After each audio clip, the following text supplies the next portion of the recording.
ஸ்ரீமன்னாராயணா ஹரிநாராயணா ஸ்ரீமன்னாராயணா நாராயணா ஸ்ரீமன்னாராயணா நாராயண பட்டதிரி உருகும் பரமனா நலம் தரும் நாராயணீயம் அருள் வழங்குமே தினம் நம்மை காக்குமே.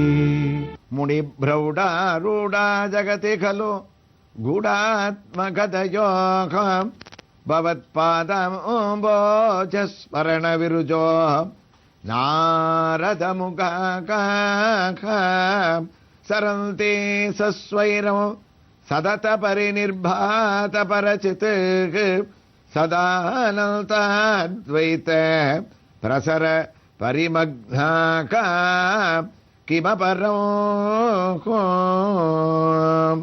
நாராயணியத்தின் 3வது தசகத்தினுடைய 4வது ஸ்லோகத்தில் நாரத மகரிஷியனுடைய பெருமைகளை எல்லாம் நாராயண பட்டத்திரி குருவாயூரப்பனுக்கு ஞாபகப்படுத்தக்கூடிய வைபவமாக பாகவதத்தினுடைய ஒரு சாரமாக நாம் சிரவணம் பண்ணிட்டு இருக்கோம். வியாசர் கலக்கத்தில் இத்தனை புராணத்தையும் எழுதிட்டு என்னுடைய கலக்கம் நீங்களையேன்னு சொன்ன போது நாரதர் உத்தமமான ஸ்ரீகிருஷ்ணனுடைய சரித்திரமான பாகவதத்தை எழுதணும், எனக்கே மகாவிஷ்ணுவனுடைய அனுகிரகம், எல்லாத்த விட பாகவதோத்தமர்களுடைய அனுகிரகம், சாதுர்மாசிய சங்கல்பத்தில் இருந்த இடத்துல ஒரே இடத்துல அவர்களோடு தங்கி பணிவிடைகள் பண்ண எங்க அம்மாவோட ஒரு ஆசி, அவர்கள் சாப்பிட்ட ஒரு மிச்சத்தை நான் சாப்பிட்டது, அவர்கள் பேசிய ஒரு சம்பாஷணைகளும் அவர்கள் செய்த ஒரு உபதேசங்களும் என்ன அகமும் உள்ளுக்குள்ளும் வெளியிலேயும் பரமபக்திமானாக வியாசரே 5 வயசுல என்ன மாத்திடுத்து. ஒரு நல்ல ஒரு பெரிய ஒரு படிப்பையும் நான் அடையல, எந்த விதமான ஒரு சிந்தனையும் இல்லை. அப்படிப்பட்ட எனக்கு வியாச மகரிஷே நீங்க கேட்டேள் நாரத பகவான், அந்த பகவான்ற டைட்டில் எனக்கு வரக்கூடிய பெருமை எதனால கிடைச்சது? இப்படி அந்த சாதுர்மாசிய சங்கல்பம் முடிகிற சமயத்தில் ஒரு துரதிருஷ்டவசமாக எங்க அம்மாவை இரவு வேளையில அங்க இருக்கக்கூடிய ஒரு பசுமாட்டோட பால் கறக்கிறதுக்காக போன போது ஒரு நாகமானது தீண்டி, அதாவது ஒரு பசுமாடானது கடித்து எங்க அம்மா துர்மரணம் ஏற்படக்கூடிய ஒரு கதியை அடைஞ்சா. இது அங்க இருந்து எங்கிட்டக்க எல்லாம் 5-6 வயசுல எனக்கு சொன்ன போது, வியாச மகரிஷே இன்னொருத்தனாக இருந்தா புலமின் இருப்பான், இப்படி அம்மாவை சின்ன வயசுல எழுந்துட்டனே, நான் என்ன பண்ண போறேன், நிர்கதியாக இருந்துட்டனே, எனக்கு இருந்த ஒரே ஆதரவும் அம்மா தானே, எனக்கு கிடைக்கலையே அப்படின்னு நான் அழுதிருப்பேன், என்ன பண்றதுன்னு தெரியாம தகச்சிருப்பேன். ஆனா நான் ஒன்னு சொன்னா நீங்க ஆச்சரியப்படுவேன்னு நாரதர் வியாசருக்கு சொன்னார். அனுக்கிரகம் மன்யமானகம் பிராதிஷ்டம் சமுக்தராம். எங்க அம்மா போயிட்டது ஒரு விதத்துல எனக்கு இறந்த சம்பவம் கவலை அளிச்சா கூட, மற்றொரு விதத்துல நான் துவண்டு போல அதை எனக்கு ஒரு அனுகிரகமாவே எடுத்துட்டேன். ஏன்னா வயசான காலத்துல எங்க அம்மாவை விட்டுட்டு நான் பணிவிட பண்ண போறதோ, கோயில்களுக்கு போறதோ, கஷேத்திரங்களுக்கு கஷேத்ராடனம் போறதோ கூடாது. முதல் தெய்வம் அம்மா தானே. அதனால அம்மாவை பகவான் அழிச்சுண்டது நான் சுதந்திரமாக அவனை தியானம் பண்றதுக்குத்தான் போல இருக்கு அப்படின்னு நான் துவண்டு போகாம அனுகிரகமாக நான் ஏத்துண்டதுக்கு ஒரு காரணம், அந்த மகான்களுடைய வாக்க நான் கேட்டது, அந்த சூழ்நிலையில நான் இருந்தது. திருப்பி திருப்பி வியாசரே சொல்றேன்னு நினைச்சுக்க வேண்டாம், சத்சங்கமானது எனக்கு அப்படிப்பட்ட ஒரு பக்குவத்தை சின்ன வயசுலேயே எனக்கு அளிச்சுடுத்து. அதனால அம்மாவுக்கு பண்ண வேண்டிய ஈமைக்கடன்களை பண்ண நேர பகவான் வாசுதேவனை தேடிண்டு எந்த வைபவங்களை கேட்டமோ அந்த சுவாமியோட திவ்ய தரிசனத்தை அடையணும்னு 4 திக்கிலையும் புரண்டு ஒரு காட்டை தாண்டி ஒரு மலையடி வாரத்துல இருந்த ஒரு நதியில ஸ்நானம் பண்ணிட்டு, வாசுதேவா முகுந்தா ஜனார்தனானே அவனுடைய திருநாமத்தை சொல்லிண்டு கூவி கூவி 4 பக்கமும் கதறி நான் அழ ஆரம்பிச்சேன்.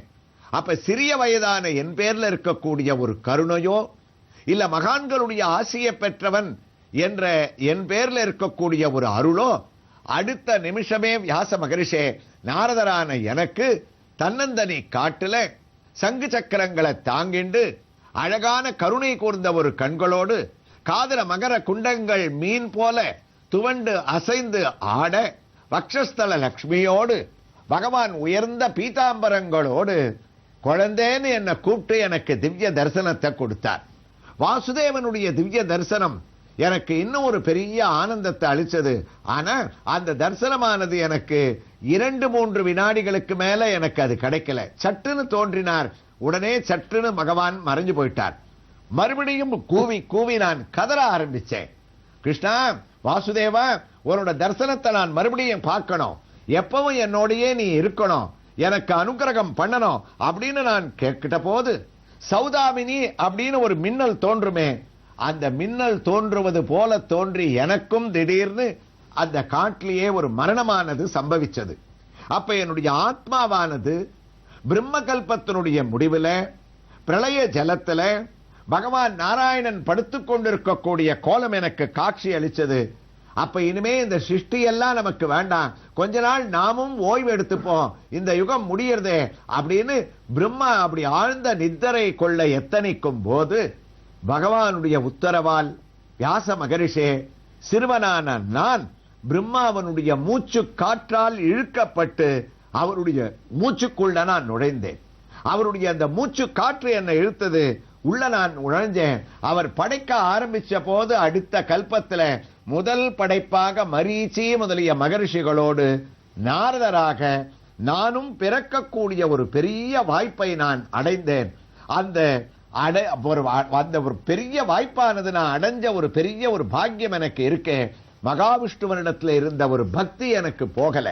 அதே சிந்தனை மகாலட்சுமியோட நான் கூட தியானம் பண்ண ஆரம்பிச்சேன். மகாவிஷ்ணு மகாலட்சுமி சம்பன்னனாக, லக்ஷ்மி நாராயணனாக இதுவரை நான் பார்க்காத மகாலட்சுமியினுடைய திவ்ய தரிசனமானது எனக்கு கிடைச்சது.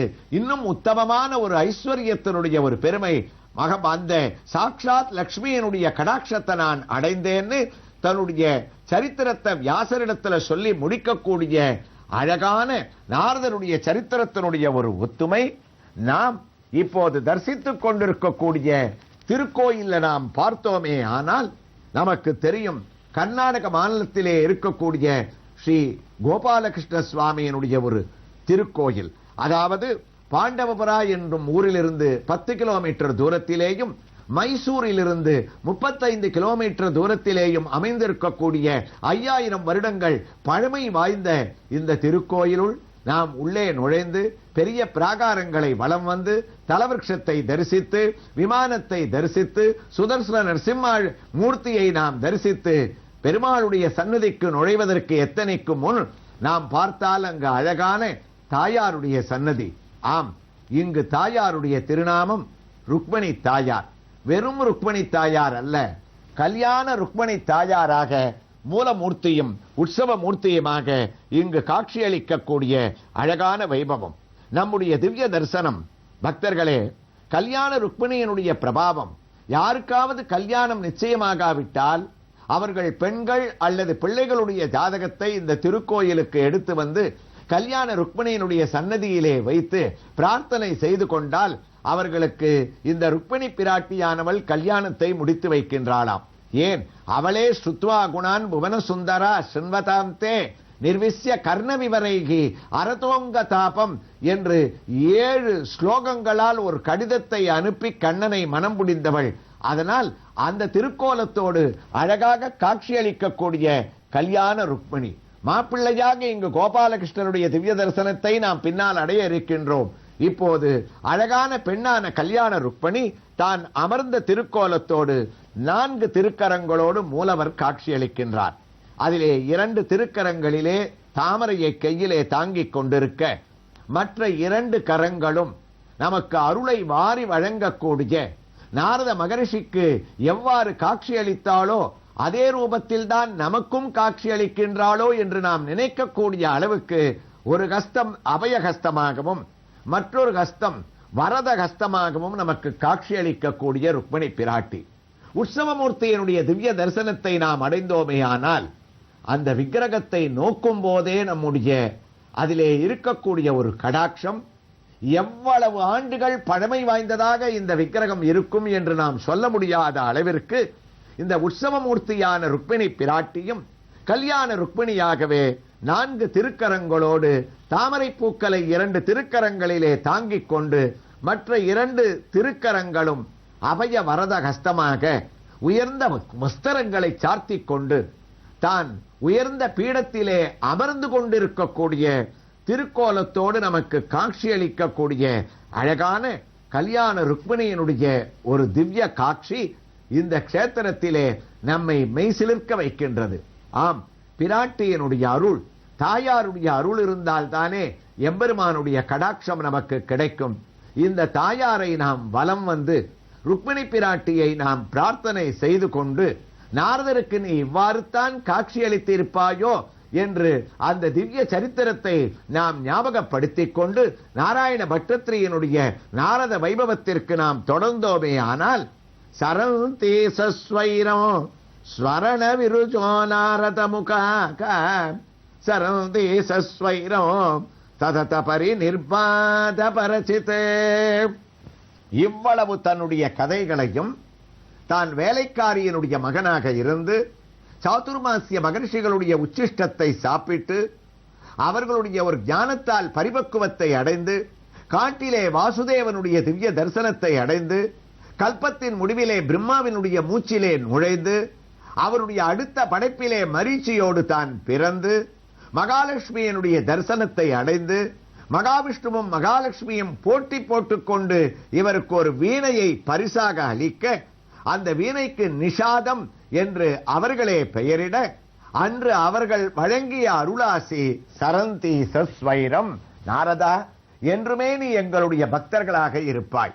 எந்த திருநாமத்தை நீ உச்சாரணம் செய்து இந்த பதவியை அடைந்தாயோ அந்த திருநாமமானது உனக்கு மறக்காது. எங்கு நீ சஞ்சாரம் செய்தாலும் நாராயண நாராயண நாராயண என்று என்னுடைய திருநாமத்தை உச்சாரணம் செய்து கொண்டே உலகத்தில் நீ எங்கெங்கெல்லாம் சஞ்சரிக்க விரும்புகின்றாயோ சரந்தி சுஸ்வைரம் அந்த இடங்களுக்கு நீ தாராளமாக சென்று வரலாம். உன்னுடைய மீனையை மீட்டிக்கொண்டே என்னுடைய பக்தனாக நீ இருக்கலாம். அதனால் உனக்கும் ஒரு காலத்திலே நாரத பகவான் என்ற ஒரு பெரிய சிறந்த சிறப்பை அடைவாய் என்று வியாச மகரிஷே எனக்கே அந்த அருளானது கிடைத்திருக்கின்றது என்றால் என்னை விட உயர்ந்தவர் தாங்கள். கண்ணனுடைய வைபவங்களை எழுதுங்கள், வாசுதேவனுடைய மகிமைகளை ஸ்ரீமத் பாகவதமாக வெளியே கொண்டு வாருங்கள், உங்களுக்கு மன அமைதியானது ஏற்படும் என்று வியாசருக்கு தன்னுடைய கதையை சொல்லி உபதேசம் செய்த நாரதர் எந்த வியாதியை அடைந்தார் குருவாயிரப்பா? அவருக்கு அவர் இஷ்டம் போல் எங்கு வேண்டுமானாலும் சஞ்சரிக்கலாம் என்று நீ அருளிய வாக்கை எனக்கு முழுமையாக அளிக்க வேண்டாம். குருவாயூரிலே எழுந்து நின்று இந்த மண்டபத்தில் இருந்து இறங்கி உன்னுடைய கர்ப்ப கிரகம் வரைக்கும் கையை கூப்பிக்கொண்டு நடக்கக்கூடிய சக்தியாவது சதானந்தாத்வைத பிரசர பரிமக்னாகா கிமபரமோம் அதையாவது நீ எனக்கு அளிக்க கூடாதா என்று இந்த வைபவத்தோடு இந்த ஒரு ஸ்லோகத்தை பூர்த்தி செய்யக்கூடிய நாராயண பட்டத்திரியினுடைய இந்த ஸ்லோகத்தினுடைய பூர்த்தி வைபவத்தை இந்த திருக்கோயிலிலே இருக்கக்கூடிய அற்புதமான ஸ்ரீ கிருஷ்ண சுவாமியினுடைய திவ்ய தரிசனத்தோடு அடுத்த பகுதியிலே நாம் தொடர்ந்து கேட்கலாம்.